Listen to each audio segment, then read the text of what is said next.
Hi folks, welcome to the latest episode of the Celtic Exchange Weekly. This is Tino and I'm joined by a full house of Miff, James and Paddy as we cover all things Celtic. Miff, your first show of the year, I'll come to you first. What are you saying? I'd prefer you looked at me than looked at Kaz. I prefer to get all your attention, Tino. He's talking to I'm the very listeners. well. No, that's fine, and that's fine. But I'm more important. I'm only kidding on, guys. I'm only kidding on. I'm very well. Been a while. Glad to be back. So hello Tino, hello James, hello Paddy, hello listeners. We bit of transfer chat. So it's good. Refreshed after the break, I would say, but really looking forward to getting back in it because you just miss Celtic when they're not playing. Yeah. Any comment on the fact that we're now on the 15th of January, halfway through the month, and as of yet, but we'll get into Nicolas Kuhn just shortly, but as of yet, nothing confirmed. How you feel about that? No, very good, if I'm being honest. But if there was ever any doubt that Mr. Lawwell was back in the building, that's now been removed, I would say. Mm-hmm. Paddy, what about yourself? What's your latest? That's good to have you back, Miff. Good Thank to have you. you back, James. You, Paddy. Happy New Year. Cheers, Paddy. To you, gents. Mauser's looking stronger than ever. Well, it's in certain lights, aye. In certain lights. I think kind of just waiting. I think to see something along the lines of this is a big target for us, and then to see that we were maybe holding out for 200 grand for a £3 million player sounds very Celtic, and that's a little bit of a concern, especially going for other targets, which I still think we need this window. I'm not panicking in terms of who we're being linked to. I do like when we do kind of keep things to ourselves. I think that works well for us, but I think maybe if it comes to the last week and we're still waiting for that left back to come in, I would have a bit of concern there. But I think we'll go on to it later on today, but I'm still kind of looking at the team. I think if we bring someone like Kuhn in, and I've seen that article released last week from Stephen McGowan in terms of the Abada thing. I think McGowan's been quite a spokesman for Celtic lately and how they put the press out. So I don't know if that's just a replacement in terms of bringing Kuhn in. So therefore I would still kind of say I weigh a little bit light in that position. But again, we can have that chat today. We will do, and there's loads of rumours doing the rounds now. There's a few that have ramped up just today, Monday, as we record, and you're right. It does feel that we're still light in the wing area, despite the fact that we've got loads of wingers. And quality, though. Yes, exactly. So it's numbers rather than quality. Paddy, it's nice of James to join us fresh from his appearance on the Graham Spears podcast. I don't know if he's gone to different levels. Making a January transfer of your own, James? No, I didn't want to do it. It's just because you wouldn't do it, so I had to do it. That's that. Unavailable, Miff. Aye. We're too uncouth for Graham Spears. James was on discussing the fallout, the Willie Collum situation and all that stuff. It's actually a pretty decent listen. And don't sound so surprised. It's actually alright. Did Graham have his cords on? It was audio only, so I can't. It sounded like he had his cords on, though. That's the main thing. Always does. James, you're always concerned about the ongoing action or inaction from the board. How are you feeling?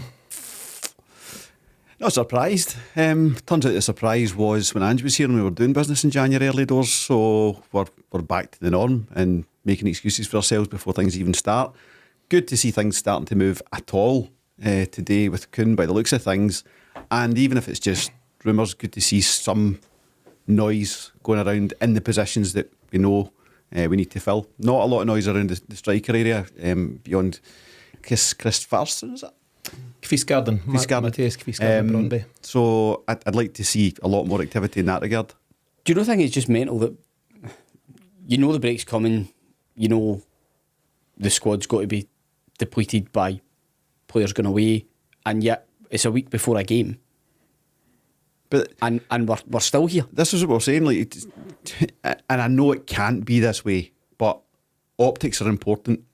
What it looks like to Celtic fans is that between 1st of September and 1st of January, they're all, away down to Seamill or playing Connect 4 in the office or just doing absolutely nothing. And then run about panicking for 30 days in a transfer row. I know that can't be the case, but optics are important. Feels like do you? It does feel like it. I've got the image of the fire alarm scene in the office, the American office. 100% it's happening. About that. Aye. The other thing I'm thinking on with what's going on is it's a case of we're trying to be shrewd with our business in sense of players need to leave, and are we struggling to get suitors for those players? I know a couple have. It's not an excuse, absolutely not. We should be powering through to make sure we go and win this league title. But my concern is that are we saying no? Actually, we need to lessen this wage bill. But this is another Celtic habit of old that's come back. There was none of this with Ange. It was just right. You need the players, get the players, and we'll deal with the outgoings at the same time or thereafter. That was a desperate time, though. Absolutely. But we're in a situation at the moment where the squad is in a poor state. There is 60 million on the table there, and they're rucksacking Rodgers with bad transfer windows before he was even in the door the second time. So it's just, you need to deal with the financial hit you're going to take on the increased wage bill, because it was your own fault for the mistakes you made, prior. But we need to get the players first and foremost and deal with the financial side after. Well, somebody that maybe has more inside knowledge than us might tell us otherwise, but what's to stop us, or what did stop us getting Kuhn in 2 weeks ago?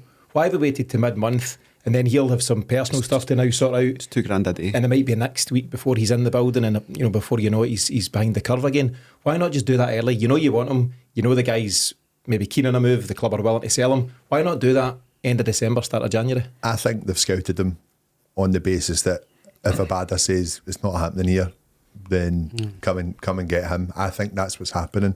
I don't want Abada to leave, but I think he's going to go. Yeah. Tell you what we'll get into it all in just a moment, but just some quick housekeeping before we do. So if you're enjoying what we do here at the Celtic Exchange, please take a few seconds to help us out in one of two ways. Number one, if you listen to the podcast on Apple or Spotify, then be sure to follow the show there to ensure you don't miss any episodes. And while you're there, please leave a short 5-star review.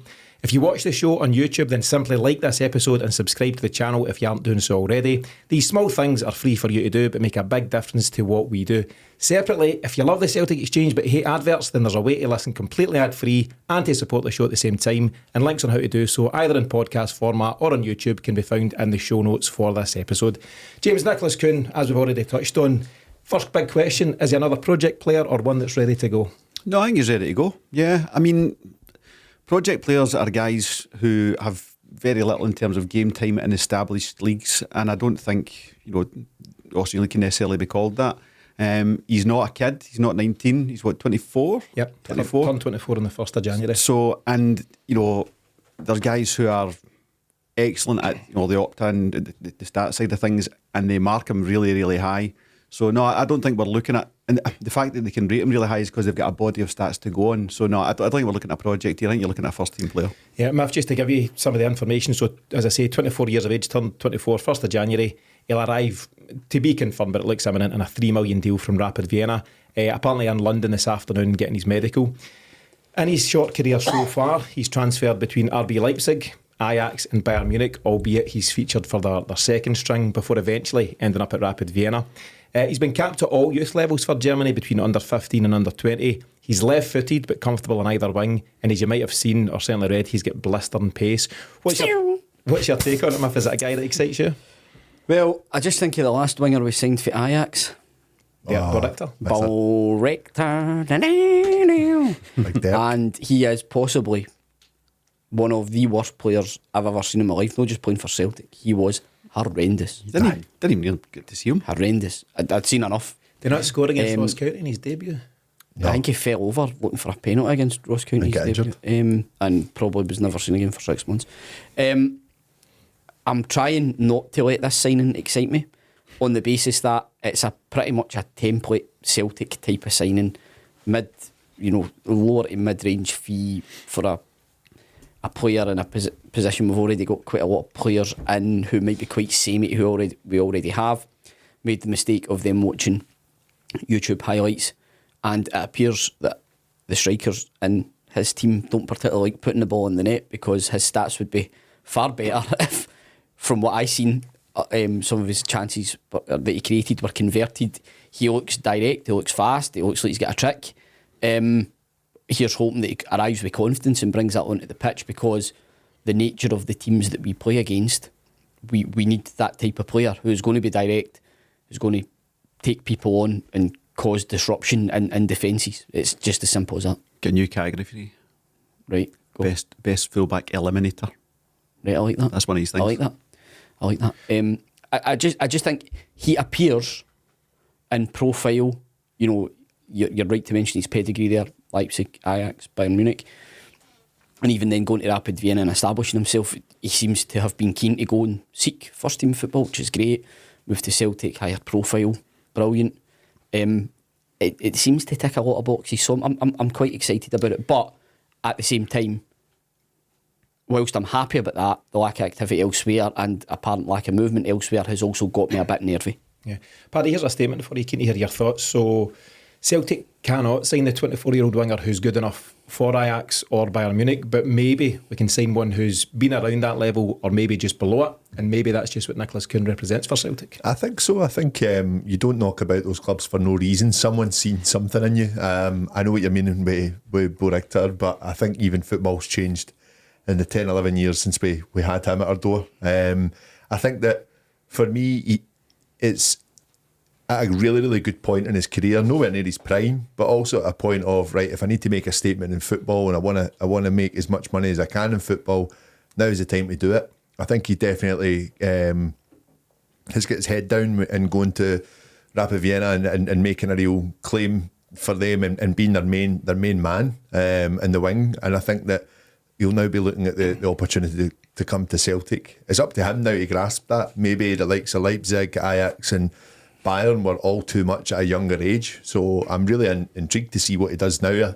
I'm quite excited about it. I really am.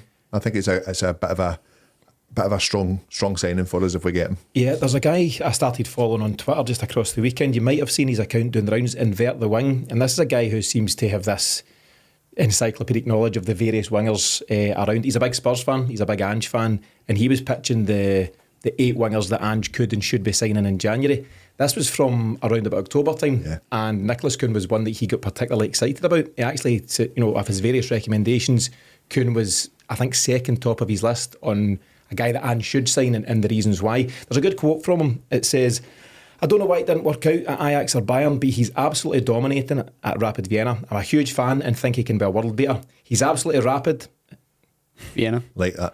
It's just coincidence. He's absolutely rapid. Sorry. He's absolutely rapid, has a great reading of the game and has a brilliant understanding of game state.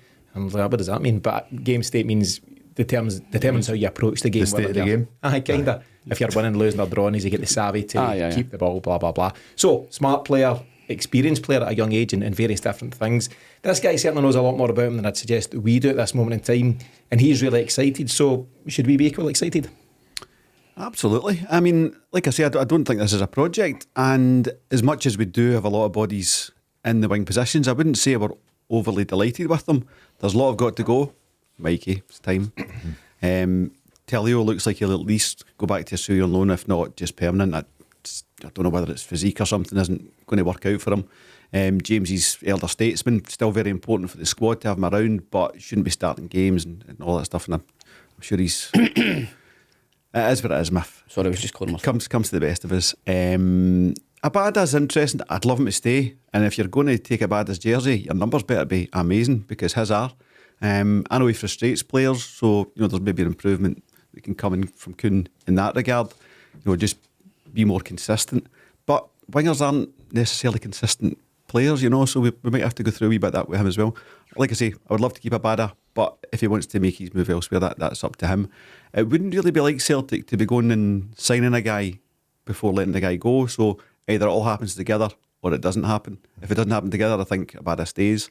Palmer's got a lot of improving to do, so you've got a guy who can play left or right, which is really important because we're kind of hamstrung at the moment. If Palmer's playing, then you're just having to fill your right berth and you're having to fit left wingers like Maeda into right wing spots. So this gives us a bit more versatility. Yeah, I'm excited about him. If I'm sorry, I've let myself go. I've watched the YouTube reel. I'm all in. Please don't let me down, Celtic. It's pretty good though, isn't it? It's pretty good. It is. I've seen someone comment on it though saying, I just see Marco Tilio do that in the summer. And I was like, it's a different level of league. Come on. I was going to ask the question. You've covered bits of it there, James, but what does Kuhn signing mean for Celtic's other wingers? So we've got the Abada chat, and I want to touch on that for a second. Let's do it right now. Why are we continuing to get Stephen McGowan leaking that kind of stuff? It's so transparent. It's short window stuff though. Do you know what's interesting as well? McGowan's headline this morning was Celtic to sign Kuhn for 2.8 million, which is clearly a Celtic brief number, so that we can shut up the 200 grand stuff. Everyone reputable, anti-Joseph included, €3.5 million, 3 million sterling. So there is a conduit from Celtic to McGowan still. 100%. Is it just the case that he's the favourite go-to journalist and the PR team seem to like him and he gets the inside scoop? Is that just how it goes? Well, what for a long time. Aye, but what Celtic fan with any respect for themselves reads the Daily Mail? Do you know what I mean? Else you need to pay. So I've clicked a couple of links on the Scottish Daily Mail, and it's a subscription fee. I think they just generally know how much of a following the guy's got as well, though, on Twitter, because he has been right so many times in terms of stories about us. Can't be coincidence. We'll do it. Get us. Well, I'm sure they'll trust us. But the thinking for me is that I don't think anyone's clicking and reading it. I think they're grabbing the headline off it. And I think that 9 times out of 10, the information he's providing is right. I've seen a few saying that they don't think that this is going to be the case with Abada, but I just think that it's not even like the Celtic fans. This is grief he's getting from across, from back home, from his own international manager. The pressure's on him, and politicians. I feel for the young guy. I really, really do. Was he 21? Aye. Do you know what I mean? I just think ridiculous. It's a bit of a joke. I was so pleased at the warm reception he got when he made his comeback. He's obviously played a couple of times since. But beyond, I'm glad that happened, and that's set in stone. But beyond that, he's maybe now he's got a decision to make, hasn't he? He's got huge pressure on his young shoulders. I think he maybe made it well before all of this. I've just got a feeling I would agree with that, Paddy. I think that he's we heard the stories of him showing up at Celtic Park and stuff like Crunch talks about his future at that point. He was injured. I think he gave Celtic the chat of, let's see how things go. But our fans will, and rightly so, haven't changed their stance on how they feel about what's happening over there. But ultimately, he's brought up in a different culture. I'm not saying that he supports any of that. I'm just saying that he might not agree with the same view that we have as human beings, to be honest, because of the world that he's been brought up in. Again, in a footballing sense, he was a Celtic player and he was supported correctly so on the 30th. I just think it's a shake of the hand and all the best for your career. I don't even think a loan move helps. No, I think it might be heading that way. So we'll watch closely as everyone will, but it looks like Abada maybe running down the clock on his Celtic career. That aside though, just going back to the general situation in the wings, so Tillio that James mentioned, he's in the Asian Cup at the moment with Australia. How they pick him or what basis they pick him on, I don't know, because the guy's just not played any football. However, he's been linked with Melbourne City and Sydney FC. That's his 2 former clubs back home. So if he goes there and gets game time, then so be it. It's the right move to get game time somewhere. Whether he has a future at Celtic, who knows? The other question marks, definitely Mikey Johnston. Big fan and all that stuff, but you've got to question Mikey Johnston. James Forrest, the two of them have found themselves all of a sudden in the periphery. As soon as Maeda and Abada became back available, those two were back on the bench unused. And obviously you've still got Dyson Maeda, Louis Palma and Yang. There's a lot of bodies there. Miff, just specifically, Danny McGee, good friend of ours, asked the question, with the imminent signing of Nicolas Kuhn, is the Mikey Johnston experiment finally over? What do you think? Can you elaborate, please? It's a podcast. Oh, right, sorry. Well, I think that there's probably just a lack of trust for Mikey in a footballing sense as to how robust he can be over a period of time in a game, and that was exposed ruthlessly towards the end of the Rangers game. He can't be trusted to. We spoke there about Nicolas Kuhn and his reading of a game state. Mikey Johnston failed to do that. Reflex and tricks. Yeah, failed to tuck it back in goal side of his man. Now, I don't know what level of football you play at. If you know the best attacking threat comes for the right back and you're the left winger and you've went on and the other team's pulled a goal back and it's a derby game at home, if you can't have in your head, what ages, Mikey? 22? 24. No young kid anymore.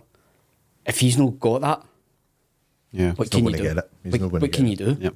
And that's no harm to the laddie, because I think coming through the ranks he's always been the difference maker, the guy that has been probably a bit of a luxury player because of what he can bring to you, because of what he can offer. So it's maybe just a set of circumstances for him where he won't provide us with what we need in that particular position. He probably won't get to play the position he ultimately wants to play, which would probably be as a 10, because he doesn't do enough consistently. It's a shame, because he was, as far as a talent goes, coming through the youth ranks, probably as good as we've produced at a young age. Aye. And injuries have really, really hampered him. It's a shame, because I think under Lennon really trusted him, and he was a difference maker for Lennon a lot of the time, and it looked like he was going to kick on, and then he get that badging up at St Johnstone, which was obviously the night Lenny kind of blotted I his think that copybook. affected him. Not so I much think- injury as Lennon's No, but I attitude. think psychology there as well. There's a lot of circumstances. I do agree with that. I would say he needs to be mentally stronger as well. I do agree with that. So there's loads of different circumstances, and unfortunately, I just think we've got to the end of the road with Mikey, which is a shame because everybody wanted him to do well. But when an element of the fans turn, it makes Celtic Park a very, very lonely place, especially for a winger who is entrusted to take people on, to make things happen. If you don't feel truly you've got the backing of the fans, I think that's difficult. I think he had it, and for that, he was given that slightly extended run, and the fans were right behind him. They really were. No, they weren't. I felt they were. I wouldn't say it's Celtic Park. Well, maybe away, but I thought he was getting good support. Sorry, we're forgetting James is obviously up in the sky lounge. Oh yeah, with the press pass. So we hear it a wee bit. Mate. I know you and Graham would have been up having a red wine. We hear it just out in the stands, mate. So sorry, it's just a wee. We are matching cards. I'll need to start opening the wee window. The hoi polloi are cheering, Graham. It must have been a goal. Boo, Mikey, boo. James, what was the category, the term you used earlier on, though? Defender eliminator? Fullback eliminator. Fullback eliminator. Mikey Johnston can be that guy, and he has been that guy. And fullback eliminator, first man cross hitter. Potentially. But I just don't see the fit for him now that we're starting to add further quality in the shape of Kuhn. So it's a really tricky one there. Leave it. Well, as much as it's baffling that Tello gets picked for his international team, you could level the same as far as Johnson was getting picked for Ireland, and they're in a poor state at the moment. Maybe tells you more about Ireland. I know, and not for Celtic. So I've got a question. Other people see something in him. I think he needs a move. I think it's just that simple. He needs a move. Cut it, go, and I really hope he's successful elsewhere, because I don't think he was too bad in Portugal, was he? No, and I think he would actually move on and do really well. I don't think he would prove us wrong though. Let's see. We'll see. We'll move on. I want to ask about James Forrest. That's enough Mikey bashing. We'll move on now. Sleeves getting rolled up a bit further. Right, lads. James Forrest. I was going to ask, and it would sound really harsh, what's the point in James Forrest right now? What is right? So, a serving lad. Where's James Forrest been the last 4 games? Don't need him. Supporting the lads. And now you've got Nicolas Kuhn, and you don't need him further. Listen, I think he knows that. I really do think he knows that. So, however, his purpose of this season was to be another player noted in our Champions League team, to allow us to select other players. Simple as that. Here's the thing. So I'm asked the question, and it sounds sharper than I intended it to do. Here's the reason why. I think Bill's ready to go. Here's the reason why you'd want James Forrest around, and you've touched on it with Mikey Johnston. It's game state awareness. If somebody knows how to play out a game, it's James Forrest. He's got the intelligence and the experience that if you do throw him on the last 10, 15, 20 minutes, whether you're chasing a game or defending a lead, he's got the smarts to go and do the right thing. But he's also got to take young Nicky up Bath Street and get him steaming. This is Forrest is the guy who I think has a lot of importance in the transition of squad members coming in as well. I think Ange had mentioned that a right good few times. He was actually one of him and McGregor were the 2 guys that got the team over the line in Scottish Cup final when they knew Ange was gone. Yes. He was heavily credited with that. So he's got that elder statesman clubman. I think that's that. When it comes to Forrest, I just think, in my opinion, in terms of place in the squad, absolutely bomb-proof for me. That's not me. Let's move on. But it leaves us, James, in a situation where I think, correct me if I'm wrong, then the 4 first choice wingers are Daizen Maeda, Louis Palmer, Yang, and now Nicolas Kuhn. Is that us? Is that the 4 main guys? I think so. I think there's enough versatility in that. Yeah, it's very Rodgers, isn't it? Wingers cutting in. Yeah, it really is. And I think that do we eventually see him go for that left back that's going to do the Tierney role? I think Kuhn can hit the byline and get them in for. No, I'm just meaning on the left side as well. Yeah. You think back to Tierney under Rodgers. I don't think Lustig was doing much. Then you need to change your striker if you're going for that. You need a Dembele and a Edward, a bigger striker. Or Nope. No. Kyogo, you give him the service, he scores the goals. Height-wise. It doesn't need to be balls high though. Hit it low. I think we need a byline. I think Rodgers wants a physical striker. Keep the high balls low. Is that what we're saying? There's no doubt Kyogo suffered due to lack of service. You can argue that he's been a bit off form and he dropped a bit deeper and all that stuff. But the lack of guys getting to the byline and whipping it across the face of goal has been evident. I think it's also safe to say it's not a Kyogo issue, it is a service issue. I think there was a few actually going down the other route. The service has led to a drop in confidence from him, which you then get a couple of bad games, but that's because of the service caused it. Because he takes it on his shoulders. He takes it to heart. So for me, it's not a Kyogo issue at all. Yeah, it's not. Anyway, just to round up the chat on Nicolas Kuhn, he started 22 games for Rapid Vienna this season, so fitness shouldn't be an issue at all. Should he be thrown right in for the Buckie Thistle game? Do you know my only reservation is Ideguchi and the hammering he took in Alloa and he never came back for it. So I don't think there's any point.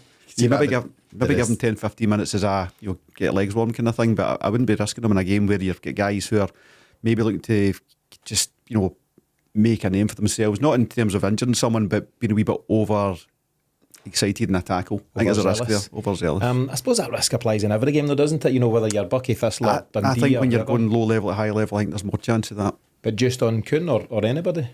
Well, you've got guys in there, every player could be getting that, but I don't think there's any point in risking your brand new guy in it. Yeah, given where we are, so it looks like he might be confirmed within the next 24 hours, and I don't know, how soon he gets to train with his teammates. It would probably feel a wee bit too soon just to pitch him right in, but it'd be good to see him in the squad. Yeah, I think we'll see something of him if it gets over the line. I think we'll see something of him Sunday. I would expect. I take your point about Ideguchi, because that just practically finished his Celtic career. He just never got a run after that. Some challenge. Doing well now, good on him. Yeah. Aye. No, it's good to see. It's just a shame it never worked out for him, because by all accounts it's the type of player. Mm-hmm. He was maybe the best of the three that signed. It's the type of player that we needed. But I would expect if the deal gets done, we'll see something of him. Here's hoping. But listen, lots to get excited about by the sounds of it. So let's see if we get a first glimpse on Sunday of Nicolas Kuhn. We'll now take a short look at the transfer action in general. Very little by way of incomings, as we know. Few outgoings, couple confirmed today. Lots of rumours doing the rounds. But before we do so, let's take a short break. Welcome back, folks. We're now going to take a look at Celtic's January window so far, and as discussed, there's not a lot of incomings just yet, but there is a few movements here and there. So outgoing just today, confirmed that Adam Montgomery is going to Motherwell on loan to the end of the season. He was recalled from his loan at Fleetwood, where I think he went down initially with Brunei, didn't he? Other news you may have seen and heard over the weekend: Kwon on loan to St Mirren. Interesting, Miff, I'll come to you in a second on that. And Yosuke Ideguchi, he's now gone back to Japan on a permanent basis. He's joined Vissel Kobe, which was Kyogo's former club and Kobayashi's former club. So a few moves there. Let's get your take on them, Miff, before we go to some of the rumours, of which there are many. Montgomery, good that he'll be back up the road. He did feature fairly regularly in Angie's first season, and he's quite a lucky guy to get a move to such a beautiful part of the country, so I hope he enjoys that.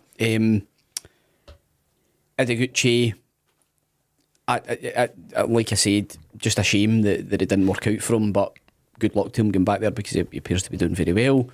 And Kwon, but not forgotten. I actually was really, for some reason, I was just really excited when I seen that, because what I thought to myself was, good, there must be something there. Yes. But after the intense training that he's obviously done after his cameo against Bilbao, which will live long in the memory, very rare you get a 0% pass completion 45 minutes on a football park, and I thought the man's a record breaker. I thought this is got to be Right. be difficult, but it bodes well that he's been, the fact that someone has been loaned to an SPL team that's came for the Korean League. They could very easily just put him back over there. They've given him out to St Mirren. Obviously Rodgers and Robinson seem to have a good relationship as well. There just seems to be a wee something there that I just hope he comes good. I really do. Somebody on Twitter, I think it's maybe Stephen Daly who follows us, had asked the question, what is Robinson taking him on, what basis? And it's obviously there's not a lot of football to see. There's no competitive minutes for Kwon so far in a Celtic shirt. But you're right, Miff, I think Robinson and Brendan Rodgers have got a close relationship. And Rodgers must have said, listen, there's a player here. He's not going to fob off a guy that's useless. He's basically saying there's something here. We want to keep a close eye on him, and it might be a good move for all parties. I believe, not that I'm on body watch here or anything, but I think Bacchus went with Australia to the Correct. Asia Cup, and he's a very good player. Bacchus is So right, I think he's really decent. And they've had a few midfield injuries as well. O'Hara's been out as well, so I think that they were light against us a couple of weeks ago. Yeah, so, and I think that very much showed. So he'll get minutes. Aye. You know, they need someone in that position. So we'll be able to see by the end of this if we've got something there. Yeah, I can see me at some St Mirren reserve games. Team No. now at the end of the season. There's no doubt. Do you know? And wherever Mikey Johnston is. Well, he was getting on the bench there just in the run up. He was getting He was getting on the bench. No, but he was bombed out completely. Yeah. I mean, I know obviously they just do a lucky dip to see who gets on the bench, but still, he won 3 weeks in a row. I think there's something there. There must be something there, and I think it's good that we'll all be able to keep a close eye. I actually think, James, it's Tommy Toner, good mate of ours and listener of the show, who often talks about, as a general strategy, Celtic should be loaning their players out to other teams in the Absolutely. the Premier Division. He talked about it for years, like giving your best players that aren't players that aren't playing. If you get the best of them, give them to Aberdeen, give them to Hearts, give them to Hibs, because they can't play against us and they can play against your rival. And I think more importantly, in this particular instance, it's a case of Kuhn not forgotten. James said it earlier on, mate. Did you? No, Buggy, I've never heard that. Cut that bit out, Tino. This is awkward. that's a tough one. Let's go to some of the rumours. Hashtag Ox. Various rumours, Paddy. The Matthias Kvistgaarden one from Brøndby, the striker, that still, manages to do the rounds. How do you pronounce that, Tino? Kvistgaarden. Thank you. Decent. Rocco Vata seems to be heading to Italy, either Bologna or Como. Serie A/Serie B, so it's a call whether he wants to go and get first team football in Serie B or go to Bologna and take his chances. Gustav Lagerbielka, he's linked with Serie A, Genoa or Lecce. How's my pronunciation? All right, Good. Fantastic. Solid, And the other chat is Kobayashi might begin back to Yokohama Marinos, where Harry Kewell is, and we've not covered Harry Kewell, but he's gone. And Kobayashi might go and join him back there at his former club. So, Paddy, any thoughts on the various rumours? I think potential good moves for Vata. Really sad that we never got to see him. I'm of the belief though that Something's happened there. something's maybe Yes. happened, but I also think that I think he's good enough. I don't think he's good enough. That's what I'm thinking as well. I think Not fast two enough. managers have come in and both done. He's No. got something, but not enough. If you're getting linked with who you're getting linked with, yeah, all right, it's Serie A, but I mean, we would do a number on both those clubs. It's a slower game. I think he's too slow. Aye, You know? I'm not surprised. I think Itching to speak. I have because I think this reeks of possibly him wanting more too soon and being pushy around, potential first It's team not him minutes who's been and pushing, things. it's been his dad, believe it or not. So I think it's maybe Big Rudy. Big Rudy. in relation to that. It seems like Is it like Dembele's They're- situation? they're- Remember young Dembele? Not- Rated not- himself very not- highly, but wasn't not getting the dissimilar. And they think, well, no, we can. He deserves to be playing a lot more, a lot sooner. Now, I can't say I've seen enough of him to say that he should or shouldn't be. Ange seemed to be relatively sweet on him, but as soon as Rodgers came in, he seemed to go right down the pecking order, especially given that 6 months there, you would have expected, Yeah. if he was anywhere when we were crying out. near, Yeah. he would have got a shot. Yeah, 100%. and it also goes back to the sale of Ben Doak. Mm-hmm. If we'd only held on to him, he would absolutely be a first team regular now. Aye, he wanted to make his. The frustration But no, is- I get why he left. I'm not, that was one that clearly he got offered an opportunity, and it's been proven right because he's featured in Europa League, etc. Yeah. But what I just mean is, had he seen it out, he would have probably established no himself. doubt. Yeah. For all the time though that Celtic and the academy have spent on Rocco Vata, he'll now move on for something like a 300k development fee, which is really frustrating because I think they had high hopes for him, and it's just And it's then another one playing that's not Serie A, worked out. it's not he's gone. I know, you've took issue before with academy graduates playing for the likes of Ross County and Falkirk and things like that. Is this? You're just training them up for that. Yeah. Whereas this guy's going to go on and play in Serie A. To me, that just feels like, put it in the reverse. If we were signing a youngster, 17, 18-year-old from Bologna, you'd be like, oh, brilliant. Aye, maybe a bit of a project, but great. It just feels going the other way. Is there no something we could have done there? But again, as I say, you need to trust the coaching staff there. Trust the Grand coach. scheme of it, though, I think that we're not losing out much. We're still profiting effectively. And I know where you're coming from, but we've lost some big players lately, and some big youth prospects lately that have went to bigger clubs than what are being mentioned. I think about Morrison and See at Wigan now. Bayern Munich. he's on loan. He's Liam on loan. Morrison. He's still got they rate him highly at Munich, but they were less than $500,000. That wasn't big money for Liam that. Morrison, Barry Hepburn. Barry Hepburn, they both went for less than $500,000, I'm sure. And I think that the one that's we're going to kind of worry about when these kind of things happen is obviously if we do see a player like Ben Doak, but the move is just too big for them. They're not going to knock it back. No. I think Celtic are comfortable making that amount of money on youth players. It's us fans that are not comfortable seeing all these youth players with potentially leaving. I know, because we as fans don't view the academy as a money-making exercise. We view it as who's going to be the next superstar, the next KT, the next James Forrest, the next Callum McGregor. You want to get excited about somebody like that, and that's just not happening. You know, there's a couple of kids around that might go to do things. Who was the young lad came on against Feyenoord, the left back?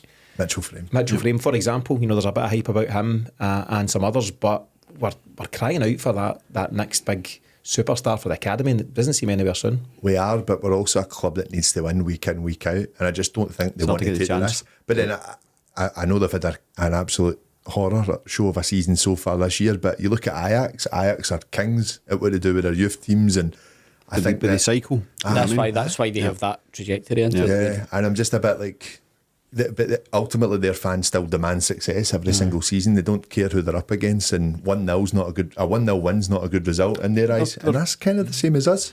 I mean, they were rioting this season. The game was cancelled, wasn't it? To be fair, that's finer than they were getting destroyed pretty early, but I don't think you would do that.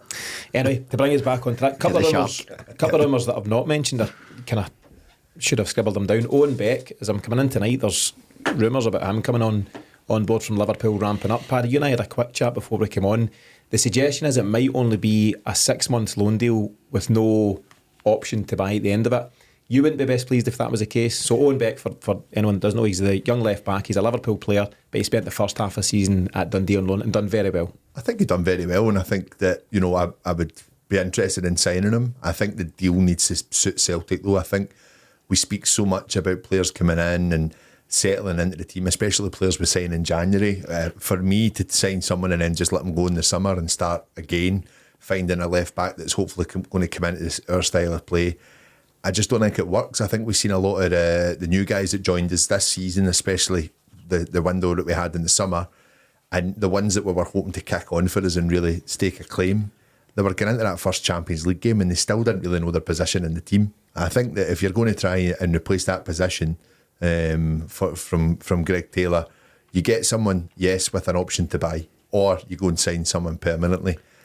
Celtic do not have the luxury of turning to Liverpool and say, we'll wait and see who we get, though. It's not going to happen that way. So if we get him, brilliant. But I would still be looking for a left back. I would be looking for someone that's going to stay with us and really, you know, be that player that's going to take the jersey from the start of next season. Yeah. If you can see Paddy's point there, you'd absolutely want someone that you can start to build around and potentially have someone that's going to become a permanent part of what you're doing. But if the choice were, and it shouldn't come to this, but it might, just the way Celtic are currently operating their business, if the choice were you get Beck in 6 months and that's all it is, or nothing at all, you do take him, don't you? I think you have to. You know, Taylor's done well, and I think he's come back to a bit of form, but I think you need to be fair to Taylor as well. He's got a really heavy workload. It has to be shared out. You know, it'd be good to be able to rest him at times as well and just keep him fresh. Beck looked pretty impressive. You know, he's quite tenacious in the tackle. He's been back to Liverpool when they've had a few injuries, specifically at left back, but then they're playing Joe Gomez there, so he's probably looking at that and going, I'm as well back out on loan, so it'd probably suit him. But I agree with Paddy, you're wanting us to plan a bit longer term. You make a good point. You know, we just don't appear to be operating just now the way we've previously been operating, and I think we just all need to try and get comfortable with that. We should demand more, but in the short term, it's probably the type of signing that it's proven at the level. But ultimately, all we're doing is development for Liverpool. You know, there's well, maybe, you know, you get the 6 months out of him here, and then you get to repitch in the summer when, you know, all things being right, we win the league and we're in the Champions League, and you get to say, look, there's your platform. Because you go back to Liverpool, they've shown they're not going to play you, putting Joe Gomez in front of you. So what's the point in going back there? There's no window for you. Come here, whatever the numbers may be, we're getting to the Champions League, give you your platform 2 years, and then you go back down south, whatever it may be. I think there's always a chance to repitch. I don't know, did you see the film game when Gomez played at left back? He's obviously a physical specimen, gets up and down the park, and a good defender, but he was trying to cross the ball with his left foot and just bang the ball at the park. Were we not linked with him a few seasons ago? I think so. Probably. I think I was doing the rounds as well. Probably Even for if left back. if there was an option for Celtic to turn around and, like, I'm pretty sure Liverpool would be very upfront and say, no, listen, we see a future for this kid. 18 months, take him on loan for that. I would do that. That's a different ball game. Give us a full season out of him. I think 6 months doesn't make any sense for any party. Yeah, I can understand that, and we'll see how that one goes. The last one, just to touch on, again, it's a Liverpool player. It's Kelleher, the goalkeeper. Yeah. His name's done the rounds since at least the summer. It seems that there's something to that, and on paper, James, he would seem an ideal replacement for the outgoing Joe Hart. So Joe Hart, I'm saying outgoing, I think he'll be outgoing. Joe Hart's 37, I think he turns 38 in April. This boy's 25, very good with the ball at his feet. Spent a lot of time, gets decent games. I think he's featured at different times, League Cup wise and otherwise this season. He's clearly well rated down there. The question is whether Celtic can make the numbers work. There's a suggestion they might hold on for a premium, which you see the nonsense about guys that never feature for Man City then go for 40 odd million. I hope they're not trying to do something in that style, but he would be a good catch for Celtic if we can get the numbers to work. Was he contracted another year after the summer? I'm not sure. I think it's something like that. I think your best pitch is more along the emotional side. So his brother played for Celtic Youth, never really made it, Fiacre. I think he was captain actually, but never made it for any good knowledge. Any great numbers. Never made it first team. So I think if you're going to get a keeper like that, and he's absolute talent and he's long term prospect as well, you'd have to go down the emotional side and say, look, come here and speak to like Fraser Foster and stuff and say, what was that like playing in front of all those fans? He'll have he's got that Celtic link through his brother. So I don't think, apparently there's 2 Premiership teams scouting him just now as well, and if he's going to go now or in the summer, that's mad. Even if we get a number that we can afford, say it's like something, I'm saying 10 million, not that we'd spend that, but say it was like we're going to spend the summer that guy's 7-8 million, the wages the Premier teams will give him will be like 60-70 grand a week. That's what would kill you.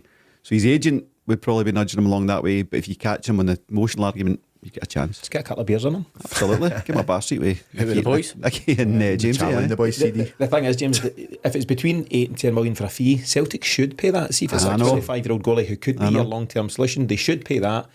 But it's the wages. I mean, Paddy, what do you think a guy like that's on as the sub-goal at Liverpool? 50? Put 40 and 50, I would say, aye. And the thing is, if we do go and sign him, we would need to match that, if not a little better, I think. I don't think at that age in his career, I don't think he takes a wage drop. But he needs to play football. But no, I get that, but he could. That's the thing. He does play, I know it's not regularly, but he's trusted enough to come in cup games and things like that. So he's not got the Irish number 1 jersey anymore. Not for a long time. No, because your man's playing. Yeah, playing amazingly. He's on Germany. Fulham just now. I think he's on loan somewhere, is he? Aye, with Fulham from Southampton. Right, sorry. Aye. I believe. I may be wrong. I'll double check that. But I think for me, he's it's a win-win for him because he could come here, make a name for himself. The sad thing is for us is if he comes here and does well, we'll lose him. After a season? A couple of seasons maybe, but we'll make money on him. So that's why I think it's a no-brainer in terms of just going for him. I really do. I think any good goalkeeper up here that does well in Europe for Celtic gets that next step. I think we're in a couple of seasons business. I think that's our profile.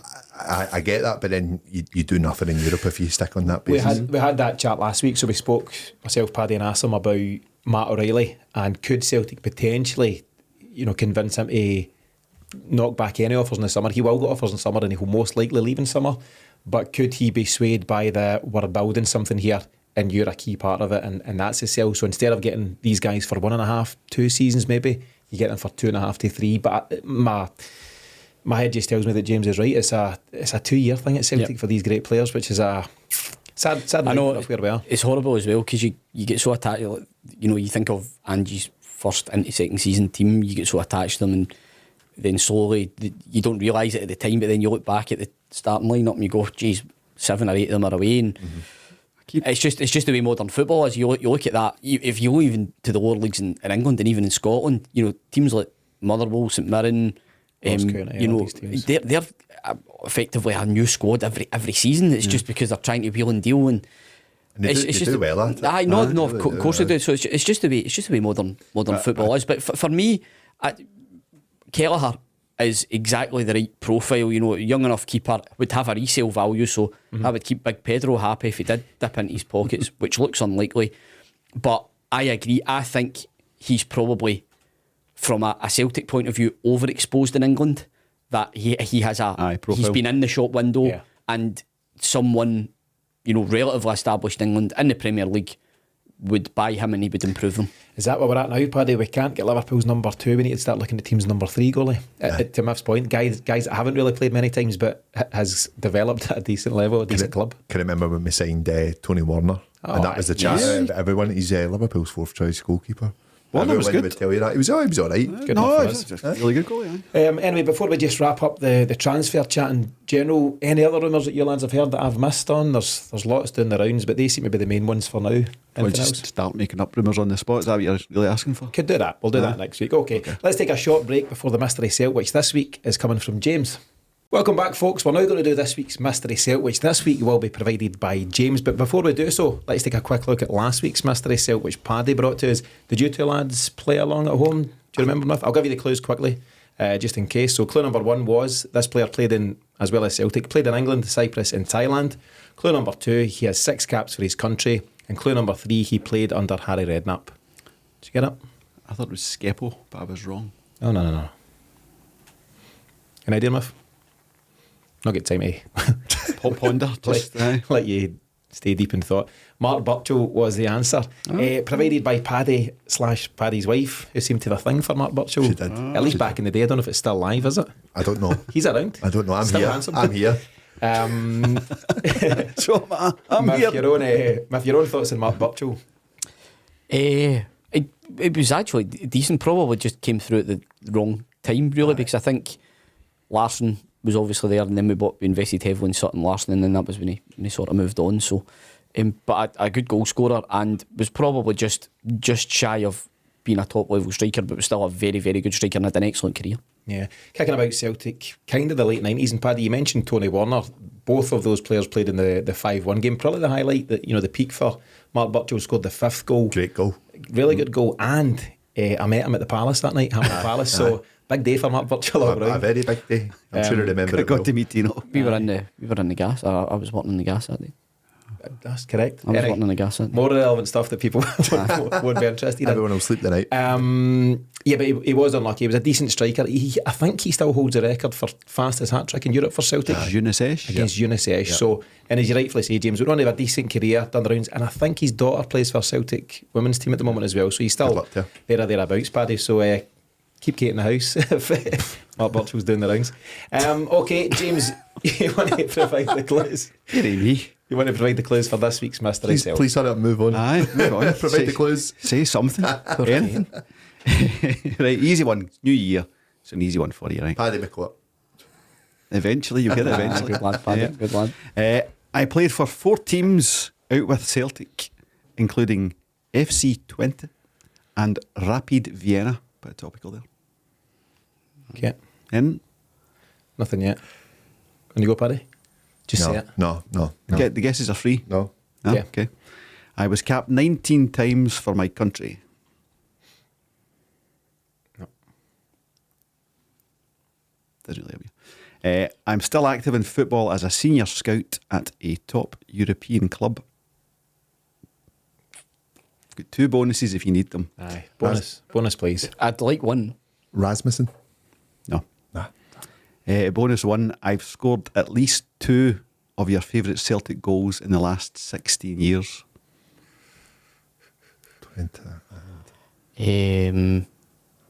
Rapid. El Kaduri. No. Bonus number 2.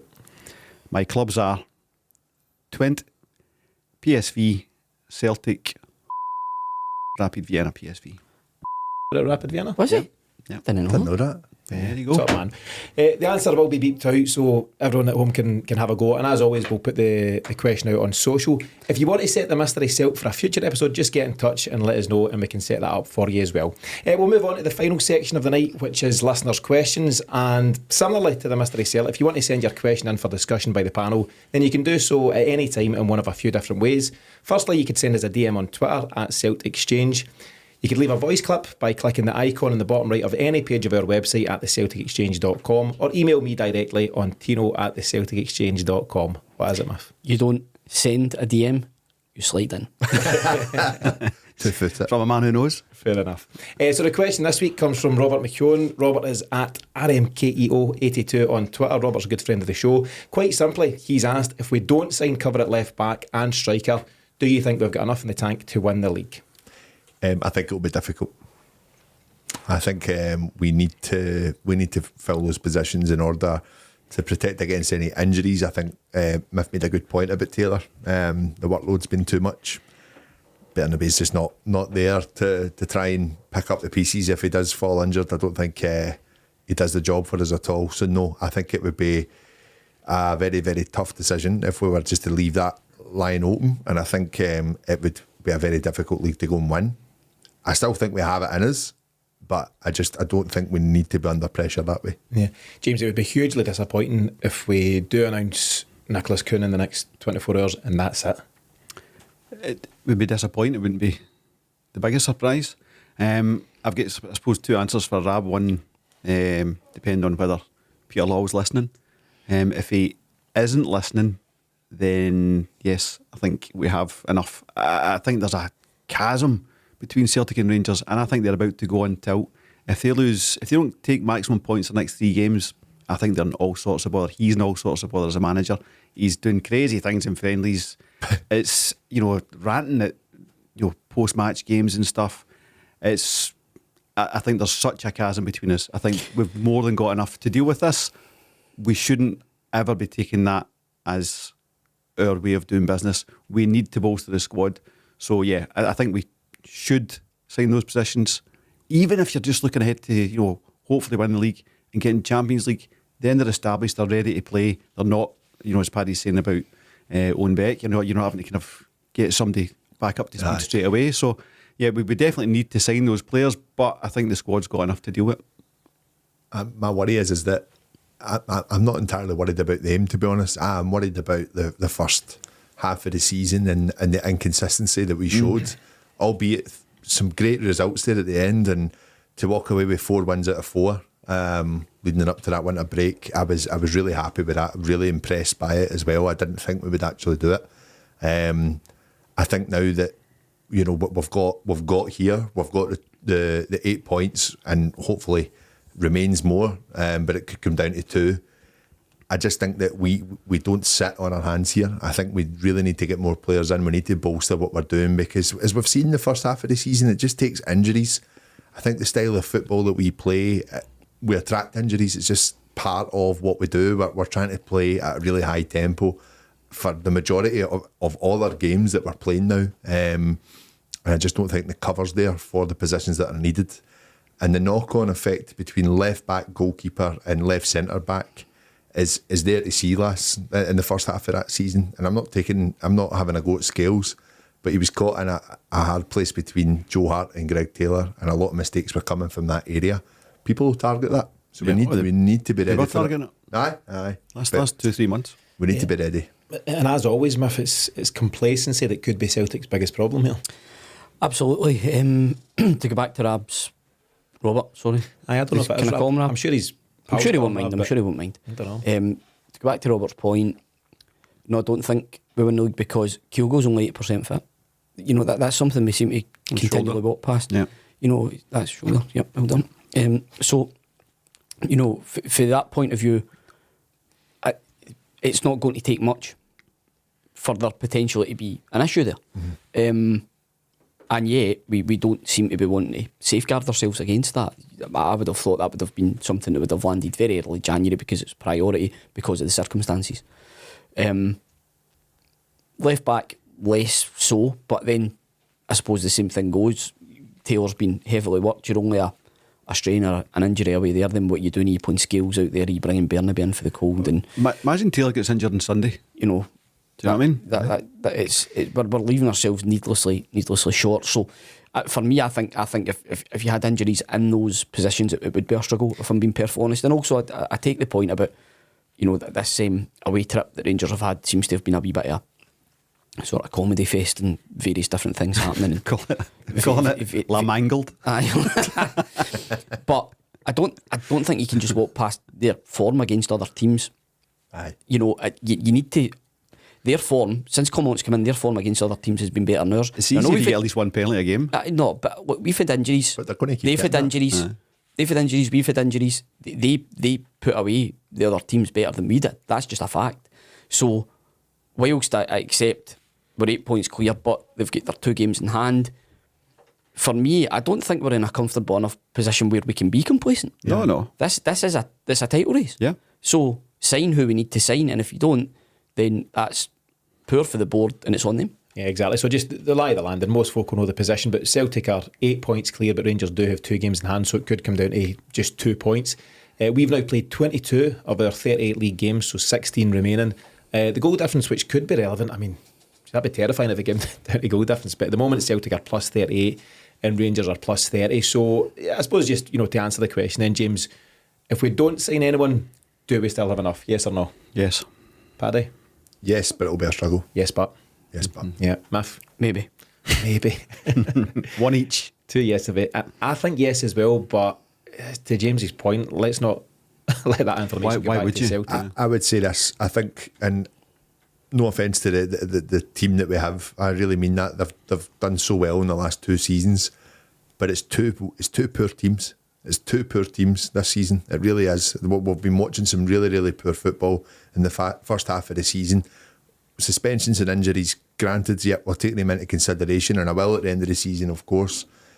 But what is exciting me for the second half of the season, hopefully this young guy, I say young guy, 24-year-old coming in, but we have seen the weaknesses in the first half of the season and we've not addressed that yet. That's a worry.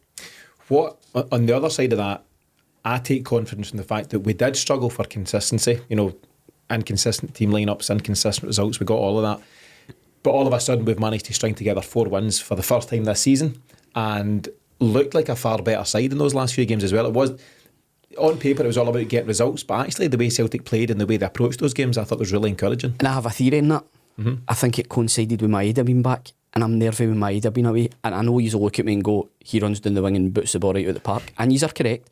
However, he is so pivotal to how we play off the ball. I agree. I think he is off the ball. Absolutely, it's off the ball. He's I think he's hopeless on the ball, but it's the movement and the running and the pinning back that he does is so pivotal. He just it's everything. It's the cohesion of the full team. Yeah. And I know, wee baldy guy running about out in the wing, you'll think he can't have that much an impact, but you saw it in the Rangers game. You see when you're at the games and you see the ground that he covers, he's doing the work of 3 men at times, and that's not an exaggeration.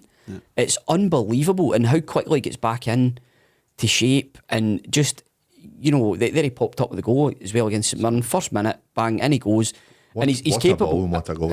It's a great goal, but he's capable. He's capable of popping up with big goals as well. And I just think with him going away, that's kind of what worries me. I agree with what you're saying. Bit of cohesion in the team, fluid football, looked a lot more like it, confident again. Few players coming back, bit more depth coming off the bench. All great. I'm not trying to poo-poo it. That's the wee kind of worry I've got is us not signing who we need to sign or strengthening the positions we need to strengthen. And also Maeda being away, I think it's going to have a bigger impact than probably a lot of us realise. I think less. I think, against Rangers to a degree and against St Mirren, yes, absolutely. But when he was getting his match fitness before those games, he was honking, right? The worst. It was poor against that. I think it's more that Bernardo decided to turn up. The week before Bernardo, really started showing us what he can do. We done a post-match and I said he looks like a bad signing. Aye. And he went, shut it. And he just went on a run. I heard them. In fairness, I was questioning what is it he's there to do. It looks like he gets the ball, just fetch and carry, gives it to somebody else. But I would agree, for whatever reason, he's just stepped up, and it's great to see. It's great to see. He's still here, so he is very quick at that, and I think that is. We actually have kind of unlocked something out of him finally. It's more, we spoke about the dig that he kind of started to show, but actually it's like another player off the ball, what he's doing, the work he's doing, and the space he's creating for Matt O'Reilly. And dare I say, we're maybe starting to see this at the beginning, hopefully when the guys come back for the Asian Cup, Kyogo is coming more into the game in that position. We see what we kind of seen in the first month, whereas Kyogo was dropping deep, maybe too deep to what Rodgers would have wanted.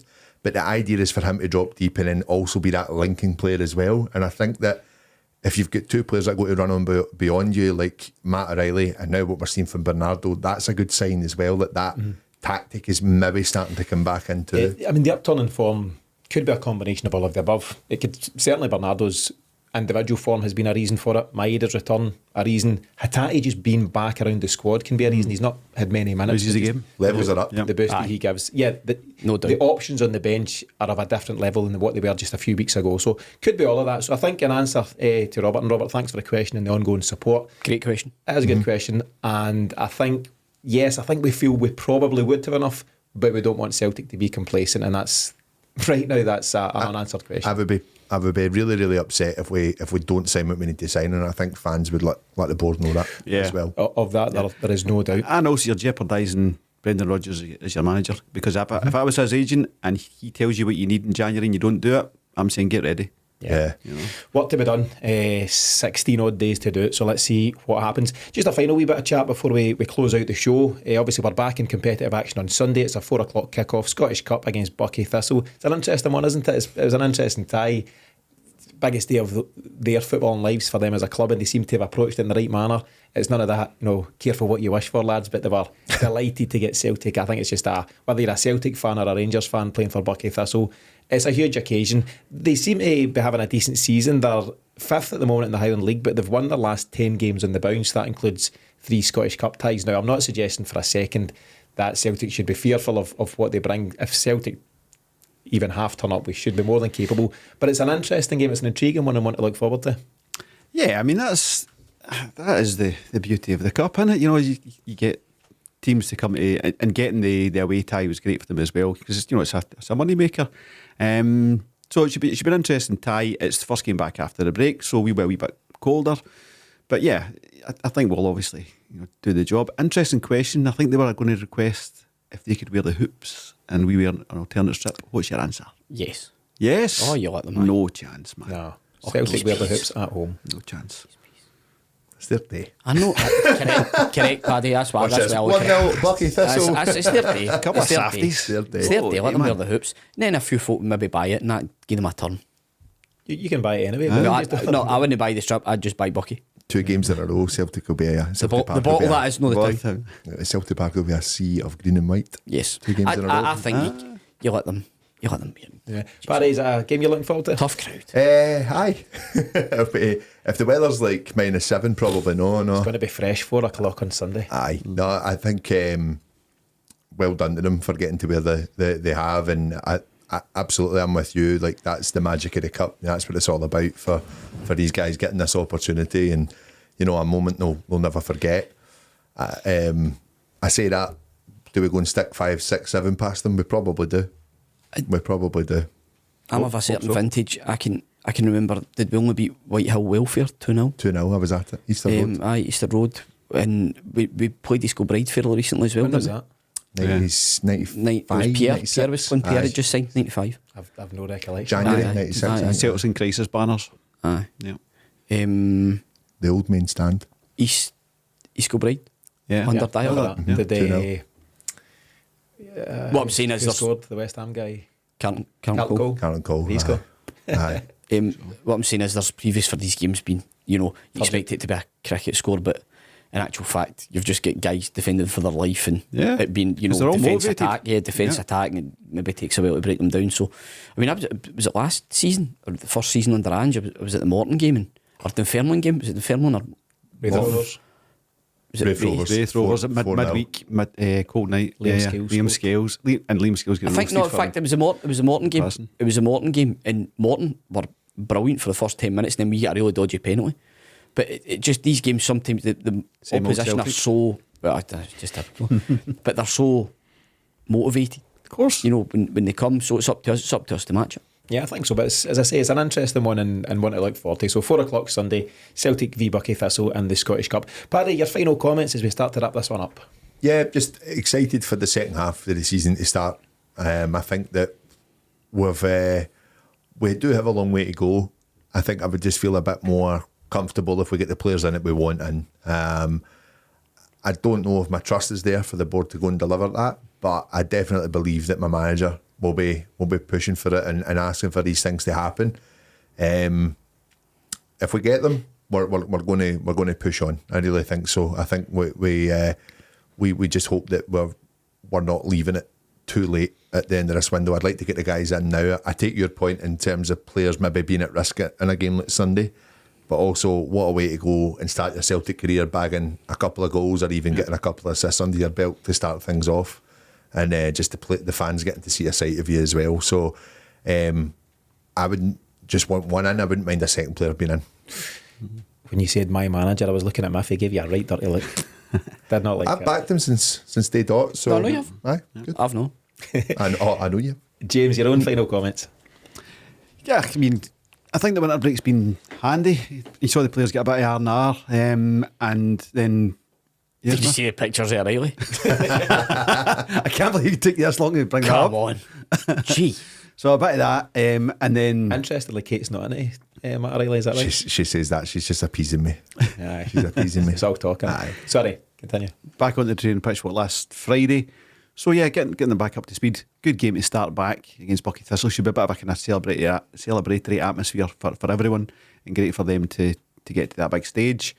But the real work is off the park for us at the moment, and it's over to the full recruitment team, Mark Law and the rest, to show us that you've been working and you can deliver. Because the way to win this league is not to get into a dogfight, it's to just tear away across the end of January, all of February, win your games until the start of March, and you should be well out of sight of them. So it's all in the recruitment team for me.